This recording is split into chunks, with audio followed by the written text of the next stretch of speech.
Welcome to the Build on Beauty podcast, where beauty is born skin deep. Now, here's your host, author, speaker, entrepreneur, Cornell Jermaine. Hey, welcome back to the Build on Beauty podcast. It's your host, Cornell Jermaine. I'm so glad to have you here for another episode. I must say that I am excited about this episode. This episode is our Women Making History episode. And if you've been following me on Instagram and other social platforms, you know that we've been celebrating women for the last, 4 to 5 weeks. For those that don't know, the month of March marks Women's History Month, and March 8th marks International Women's Day. So this year I chose to do something really special, not only for my audience, but for women that I know personally who are making history in their respective communities. And I brought these 3 individual women to the table to have a live conversation with them. It was just a conversations to highlight these individuals who have reached heights in their respective professions and who are overcoming obstacles and who've overcame obstacles and who are helping and grow and nurture a generation of men and women who are making history themselves. So I wanted to bring them to the table, and I did, and we had these conversations, and they were, I should say, amazing. And so much so that I said, you know what, the podcast audience needs to hear this. You all need to get in on this. Now, just a disclaimer, we won't be playing all of the episodes or the full episodes of these individuals here on the show because it would be hours long, but I'm going to highlight clips of these conversations and just give my commentary on the individuals and some of what we talked about. First up on the Women Making History stage is April Daniels, a mother, author, speaker, editorial director, and as she puts it, lover of God. I wanted to have April on the show because of her openness in conversation and her ability to share her hurt and pain in a way that inspires women is remarkable to me. For those that don't know, April suffered a great loss just around 2 years ago in the loss of her husband, LaShawn Big Shiz Daniels, who is a big-time Hollywood music producer. And that was a loss that shook the industry. And because of it was so unexpected and so sudden, it really shocked everybody. But somehow, some way, and April talks about it so candidly, she was able to come up from the ashes and use her trauma and her tragedy as a testimony to inspire and encourage women around the world. Listen, you can hear her story, and she talks about it so beautifully on episode 119 of the Build on Beauty podcast, titled Life After Loss. But I wanted to bring April back to talk about sisterhood, and that's what we talked about in this Women Making History conversation. And one of the questions I wanted to ask her how, or one of the questions I did ask her, I should say, is how her sisterhood relationships helped her in this healing process when it came to grieving the loss of her husband. And I tell you, her answer was not shocking, but it definitely caught me off guard. And I wanted you to hear what she had to say. You talking about sisterhood, and as many of us know here on the line, you dealt with one of the most traumatic experiences in the loss of your husband. And I know you're still healing, and it's going to be a forever healing, but how has sisterhood helped you in that healing process? Who said that? No. What sisterhood? Let me tell you, God was not playing with me. He was like, all right, daughter, it's time for you I need you to do some things. And he was so serious. He didn't come slowly with me. He came like, it's time for you to do what you're supposed to do. And I was just like, what? Like, wait a minute. First, I lose my husband, and I promise you, just about everybody that I looked at as a very close friend sisterhood was gone. I mean, it was so many different things that transpired to get us to that point, but I look at it now and I'm like, oh, okay, I saw what God was doing. But obviously in the moment, you like, I'm at my lowest and everybody acting a dang fool. What is going on here? But, you know, with the experience of obviously losing my husband and then thinking the sisterhood, okay, well, I have those people to come in and fill the void. And I'm talking about the people that like I saw and talked to every single day. My immediate. Of course, I had other people who were present, they're still present, but the ones that I've been friends with for over 30 years, those people, I'm like, what are you talking about? And so in his removal of folks, it wasn't to hurt me. It wasn't to make me feel alone, but it was to redirect my attention towards him. It was about me and him. It was, listen, folks were there trying to help.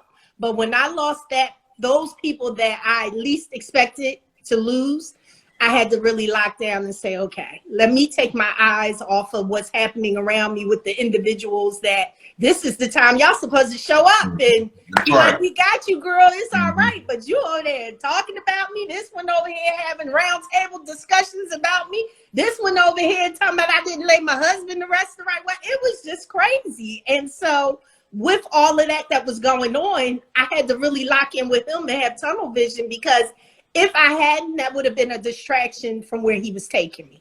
And so I got it. Not then, a little bit later, I was like, they weren't assigned to the season. And I'm okay with that. And even in the disappointment, it still taught me some things about myself. So I was like, okay, it didn't go out as planned, but it wasn't a complete loss either, you know? Wow. And so just being okay with the shift, whatever that means. I think we put a lot on people and relationships, and some of them we should, but you know, I look at things now as everything is seasonal. Obviously, when you go into it, you want it to last for however long, forever, till we all check up out of there. But that's not the reality of a lot of things. And so being able to have a posture that's like, Lord, you know my heart, you know my prayers. We talk often. But whichever way you take me, whoever's supposed to be there, whoever's supposed to be assigned, whoever's supposed to lift my arms up when I can, whoever's supposed to deposit positivity into me and encourage this journey, you know who they are better than me. And I might look at somebody and feel naturally that they're supposed to be a part of that journey, but he has the final say. There are so many things that I love about her perspective when it comes to what she's gone through. I'm telling you, to have this kind of outlook in the midst of a situation, to have this kind of perspective in the midst of a situation, is only the grace of God. She said so many things in our conversation and in just this clip alone that I think is so valuable to the conversation. She said, we have to understand, in so many words, I'm paraphrasing, we have to understand that people are not always assigned to every season of your life. And obviously in this conversation, she's talking about people who are close to her, people who are ride or die, people who were in her corner, people who were obviously there for her in other seasons and in other opportunities to celebrate, and other moments of sorrow. These people weren't necessarily assigned to this season. If you've ever had a friendship or had a relationship where you felt betrayed, if you will, you understand what she's talking about. You understand what it feels like to be in the midst of something that you can't control. You know what I mean? We're not talking about, you didn't invite me to your party, or you didn't invite me to your wedding. We ain't talking about that. We're talking about life situations that are out of your control, and the people that you thought would be there are the very ones who don't show up. And not only do they not show up, they're the ones who speak ill against you. That is a hard place to be in.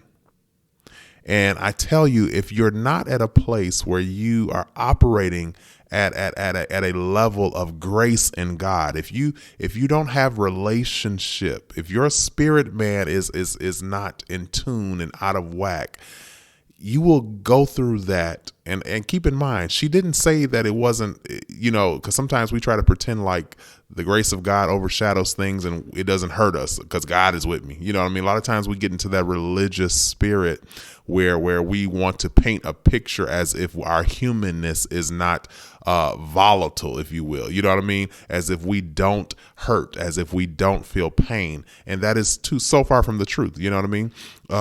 Even though you are operating in the grace of God, and even though you know the Father and you've been blood washed and you proclaim him as your Savior, there are still instances and situations in life that will bring you to your knees, and not just bring you to your knees, but they'll hurt you.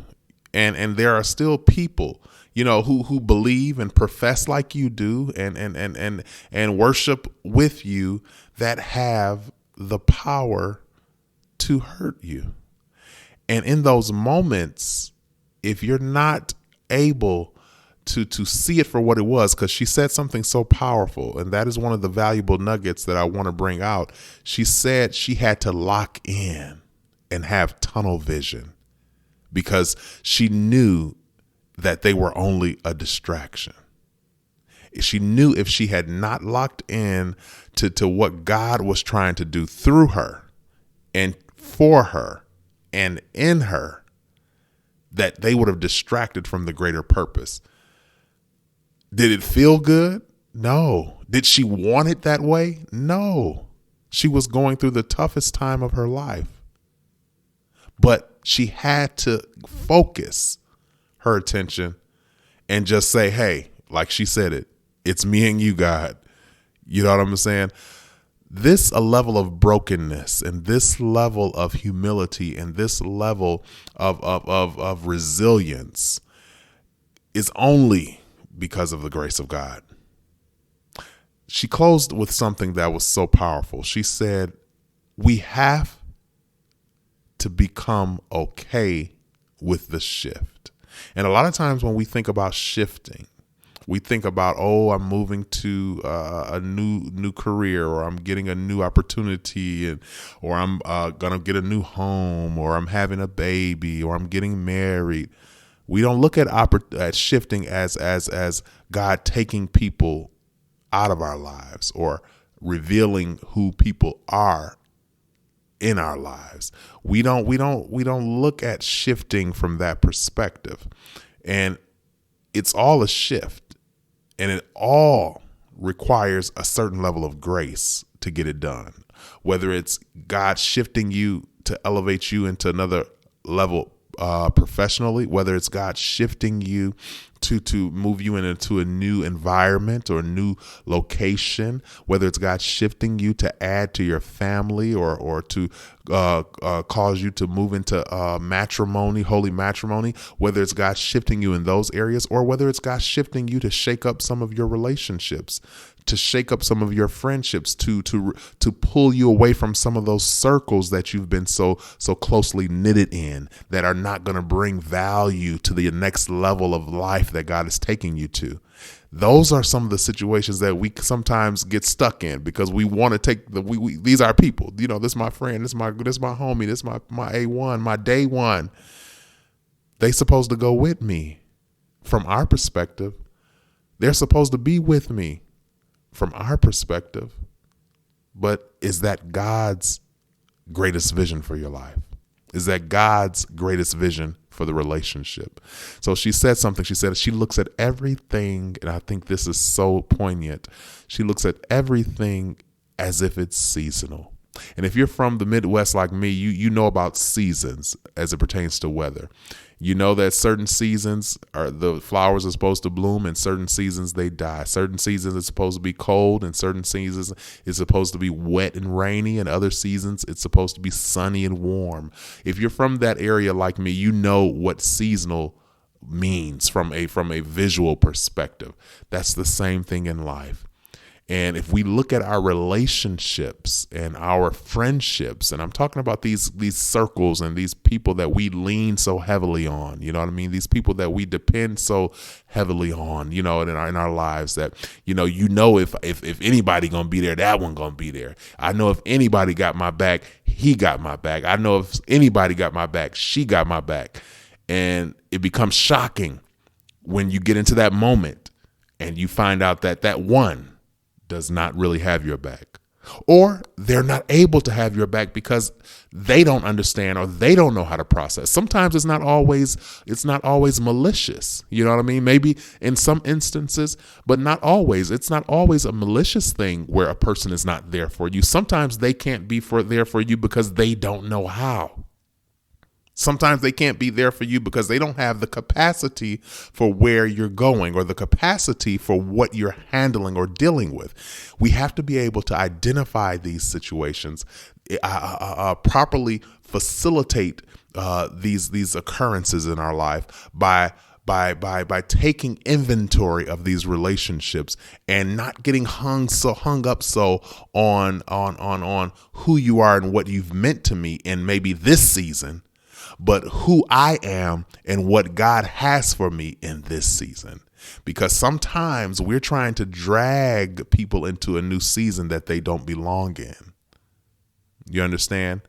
So I want you to understand that relationships, and we talked about sisterhood in our conversation, but it applies to all relationships, whether it be sisterhood, whether it be marriage, whether it be child and parent relationship, whether it be brother and sister relationship in general. We have to understand that we can't put all of our trust, all of our hope on these relationships.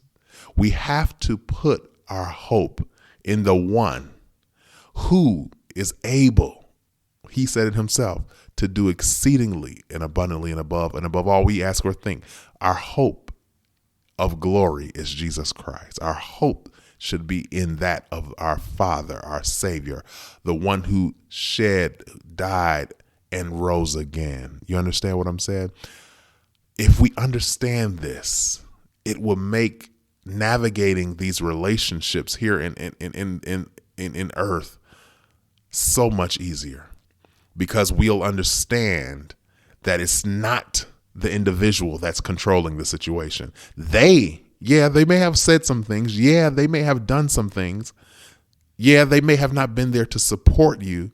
But like she said in our conversation, is it really them or is it really God doing the work? Because he knew if he didn't move them out the way, or if he didn't cause them to betray me, that I would have put so much stock in that relationship that I wouldn't have seen what it is that he wanted from me in this season, where it is that he wants to take me in this season. Oh, I loved this conversation. Listen, Sisterhood with April Daniels. I'm telling you, that was a conversation that I loved and enjoyed, and it wasn't all bad. You know what I mean? We laughed, we talked, and we had some great dialogue as it pertains to sisterhood and relationships and women making history. So check out that conversation, which is available on our YouTube channel, Cornell Jermaine, youtube.com//Cornell Jermaine. Next up in the conversation, we have another sister of mine who I admire and respect.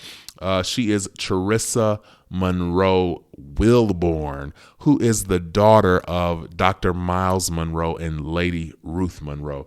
In our conversation, we talked about legacy and leadership and mental wellness, and she had some great insight as it pertains to mental health and mental health specifically as it pertains to leaders.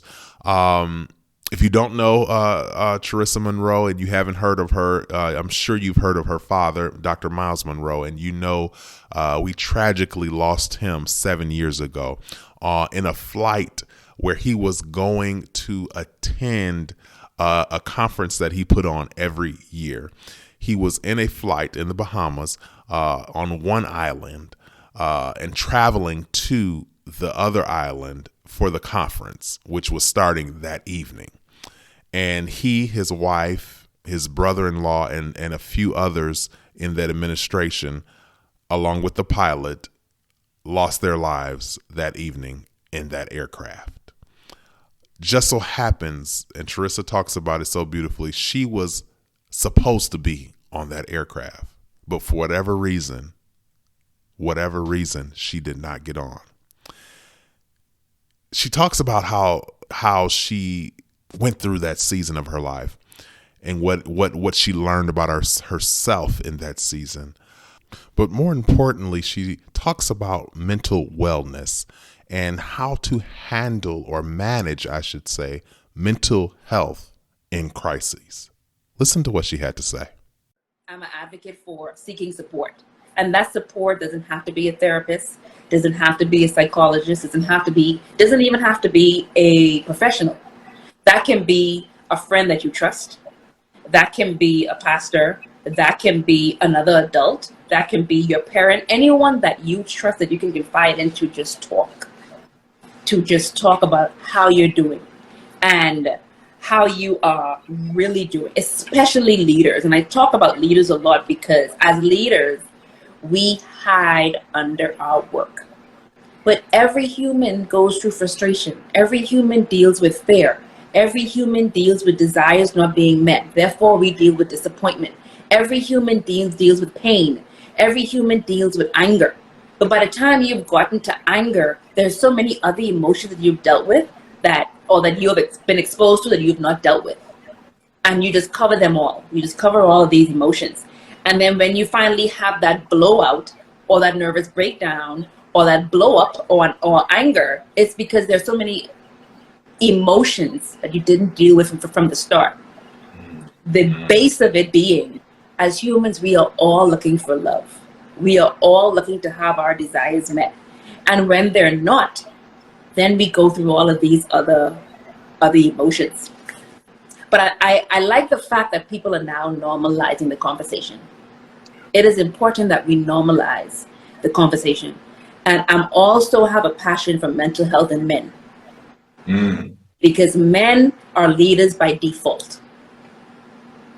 And they have been brought up and trained and taught to hide their emotions, to hide their feelings, to react out of anger.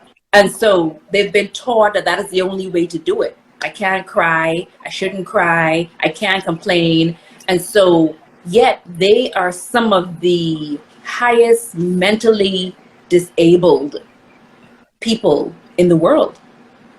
And so I have a heart for men because I just want to get them talking. I just want to get them to the understanding of it's okay for you to not be okay. It is okay for you to not be okay. Doesn't mean you're weak. Doesn't mean you're not the leader of the house or of your life. Doesn't mean you're out of control. It just means you're more aware. And the more you are aware, anybody, the more aware you are of your feelings, of your emotions, of your desires, of your needs, the more aware you are of something is the only time that you can do something about it. That was so good. She talked about being aware.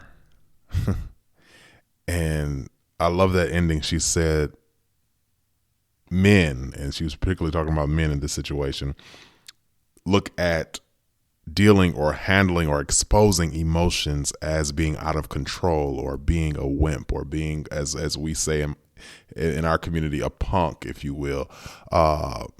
They look at that as a weakness, and it's not a weakness at all. It's a strength. And she said it really just means you're more aware. And the only time you can really handle a situation is when you are aware of it.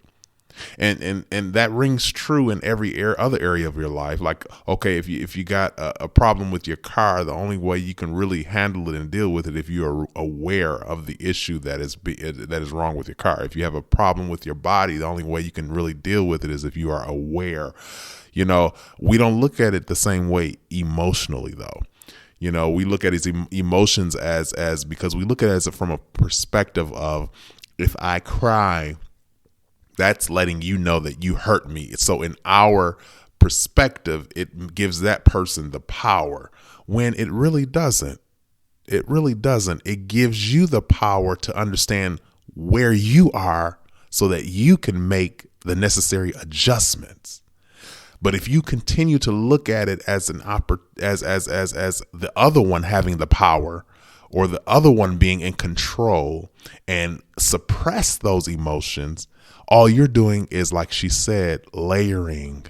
Oh, I love that analogy. Layering those emotions on top of one another.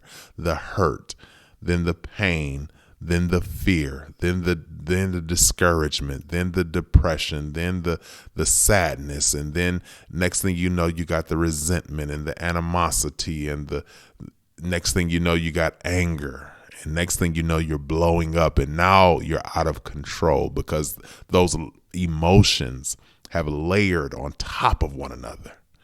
And instead of dealing with them, you've just masked and covered and masked and covered. And that's what she mentioned about people in leadership, and especially, and I think in our conversation we talked about it, high profile individuals that are always in having to move and shake and do and go, and they're always connecting with people and having to be out here and be there. They can easily mask the emotions that they're dealing with, mask the mental distress or emotional distress that they're dealing with, because they can put it into their work, or they can put it into their art, or they can express it through their craft. And that is beautiful and necessary. Don't get me wrong. It is necessary, especially when you're talking about freeing your spirit man and freeing your emotional man to have expression in certain areas, because sometimes you don't have the space to express yourself, so you need those crafts, those arts, those skill sets that often actors and talented people tend to express themselves. However, it cannot become the panacea for your ill. You know what I mean? You have to deal with them personally so that you can properly heal, so that the work does not become a crutch, so that the art form does not become a crutch that ultimately leads you down a spiraling path. You know what I mean? When she talks about that it brought home so many thoughts in so many situations that I know I've dealt with personally, and I know many others have dealt with, where we've had the opportunity to acknowledge an emotion, not an individual, because we want to be quick to say, you hurt me, you did this. No. That's necessary in its place, but acknowledge why you feel that way. What is it about you that makes you feel hurt by the action that they did? You get what I'm saying? I think when we change the perspective, and ultimately it can change the narrative for us. When we put the perspective on what it should be on, which is us as the individual. You're the one feeling the emotion. You're the one that's having the moment. Why? Yes, it could be true that the individual hurt you. It could be true that they harmed you, that they did you wrong, that they betrayed you, as in our conversation with April Daniels. It could be true. But what does it mean for you? That's the question that we have to ask. And if we get to the point where we feel these emotions, take an inventory of these emotions when they're happening, come to a place in our mind, our body, and our spirit that help us understand why we're feeling that way, deal with the situation at hand, I think we can better heal and recover quickly, or should I say more rapidly, from our offenses, from our situations in life that and I'm talking about human interactions, people, dealing with people. I think we can better deal with these situations if we have those conversations. Now, sometimes you're at a place where you don't know how to have that kind of conversation. You don't know where to start, and you don't understand because what happened to you was not your fault, and you didn't put yourself in this situation. You didn't ask for this situation. That person did this to you, as in situations of rape and human trafficking and robbery and abandonment. You didn't ask mama to abandon you as a baby. You know what I mean? You didn't ask for that, but it does not give you the right to put the responsibility on your mama, on your daddy, or whoever it was that left you. It does not give you the right to put the emotional responsibility on them. What you should be doing, and I'm talking about people who are well able. I'm talking about adults who are well able and capable of sitting themselves down and thinking and taking inventory for themselves. Now, a child, you may have to go through different layers or different, and maybe not so, because children are a little bit more resilient than we give them credit for, but a person who has the capacity, especially an adult, to be able to see these situations and understand them from a different perspective, and channel that energy in a different way, have to come to a place where we take responsibility at some point, that it's not always what happened to you, but how you are responding. You know what I mean?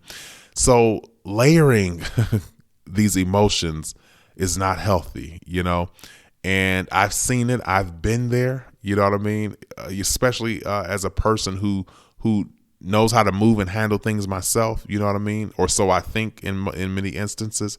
I've been there when you've had the situation layer, you know what I mean?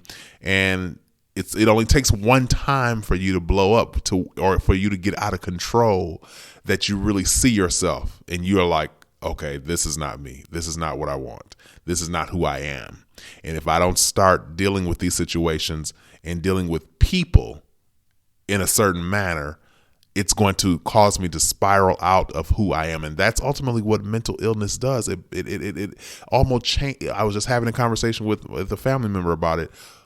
It almost changes, and not almost, it does. It changes who you are.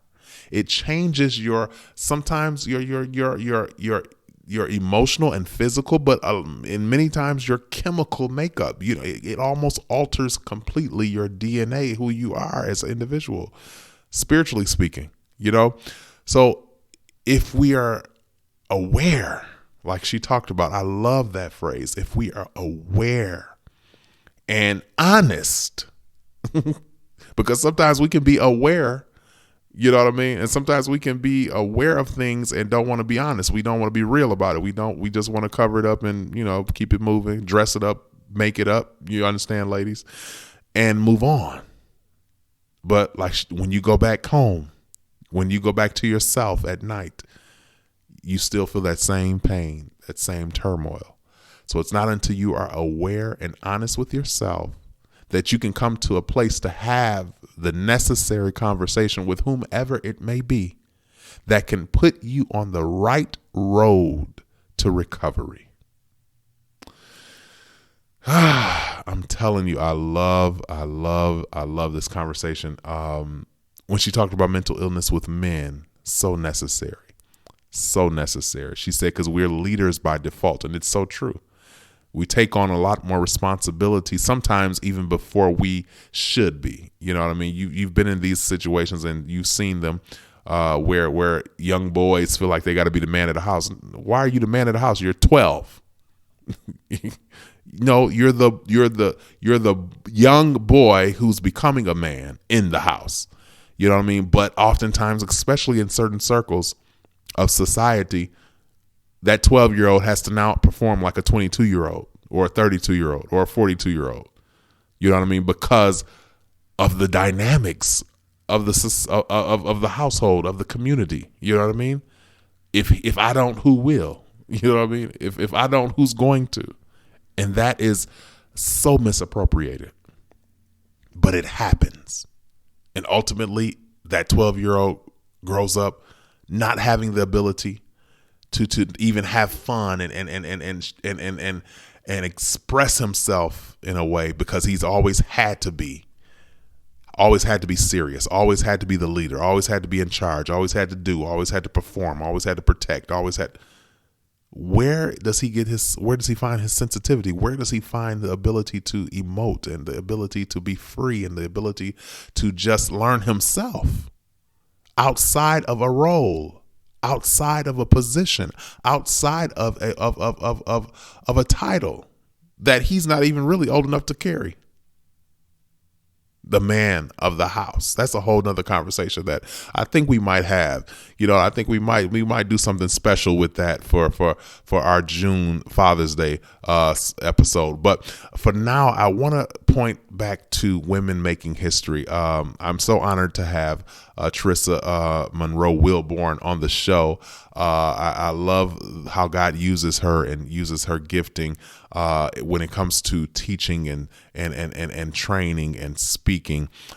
She is definitely a chip off the old block of Dr. Miles Monroe, and she's definitely keeping that legacy alive, and it is so necessary in our society today.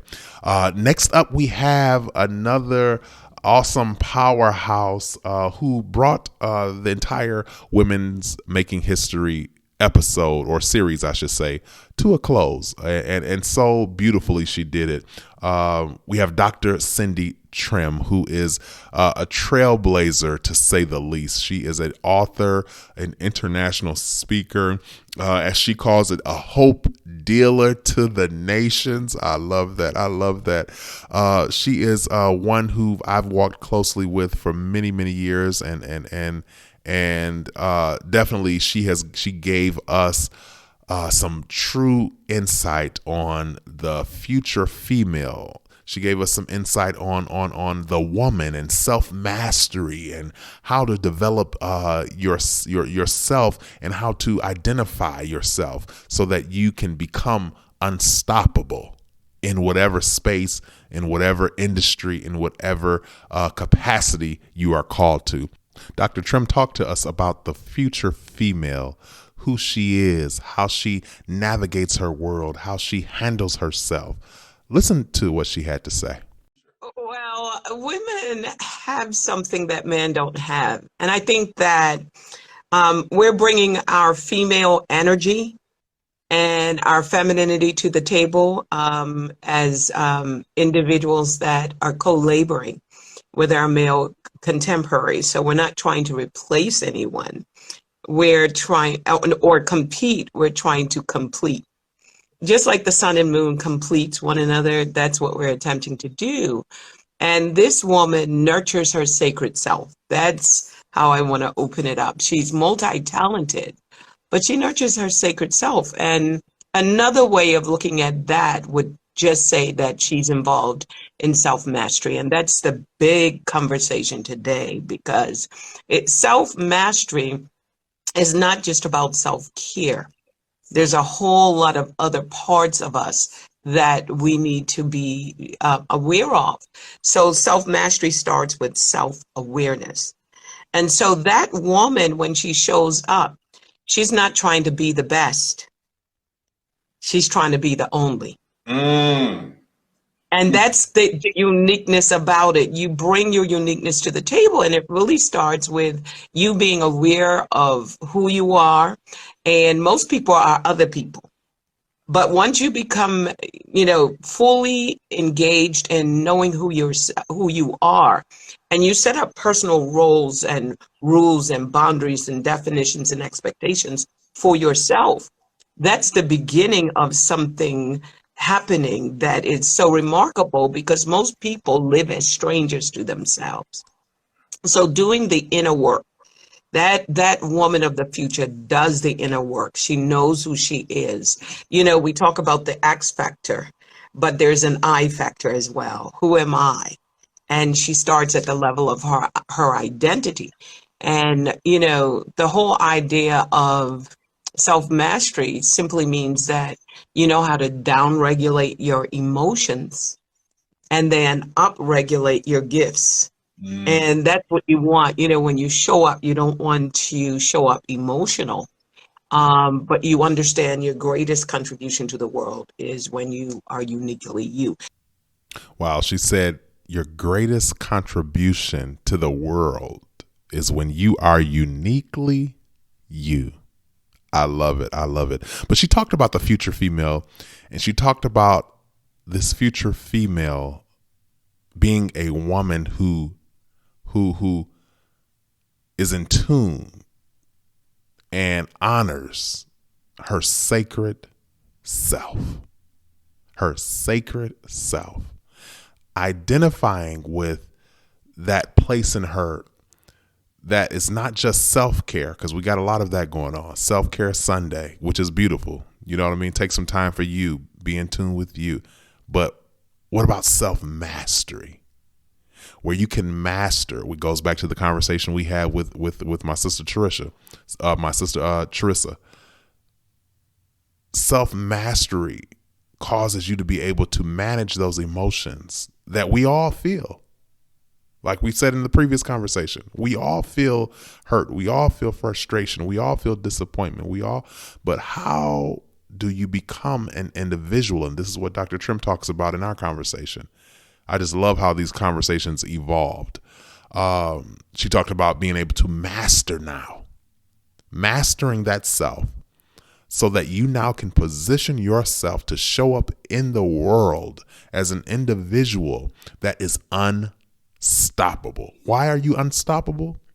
Because you now understand who you are first, what you require, what your capacity is, how to stretch that capacity, how to move, and how to develop spaces, relationships, opportunities to be able to now go and evolve into this person that can soar above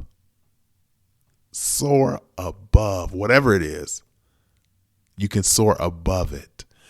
That requires not just self-care, but that requires, as she's put it, knowing and understanding and developing your sacred self. Now, Dr. Trimm went into so much in our conversation, and she dug really deep into this whole concept of sacred self and identity. And I just had no room to put all of this into the conversation.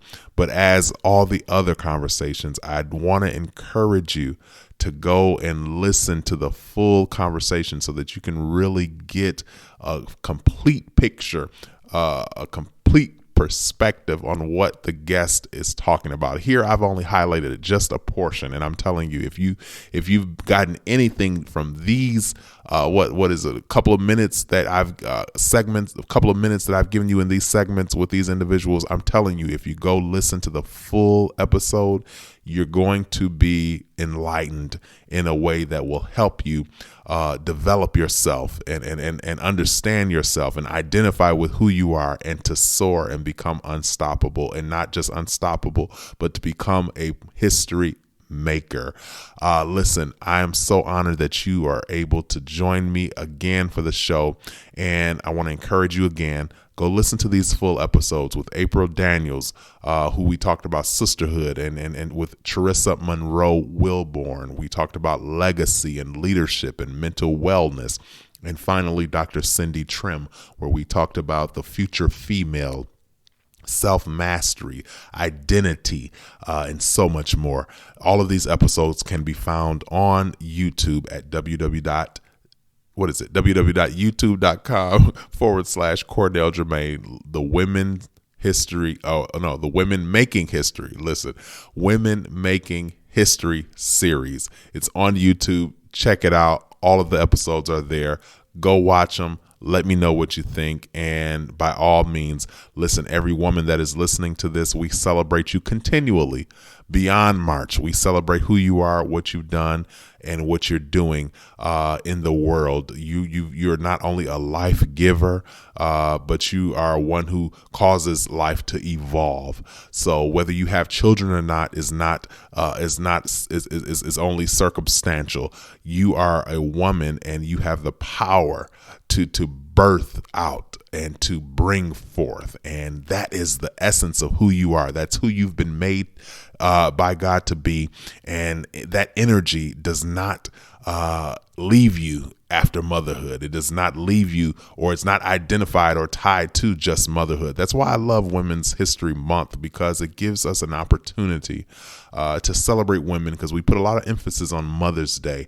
But I think we forget that women are more than mothers. Women are more than just caregivers.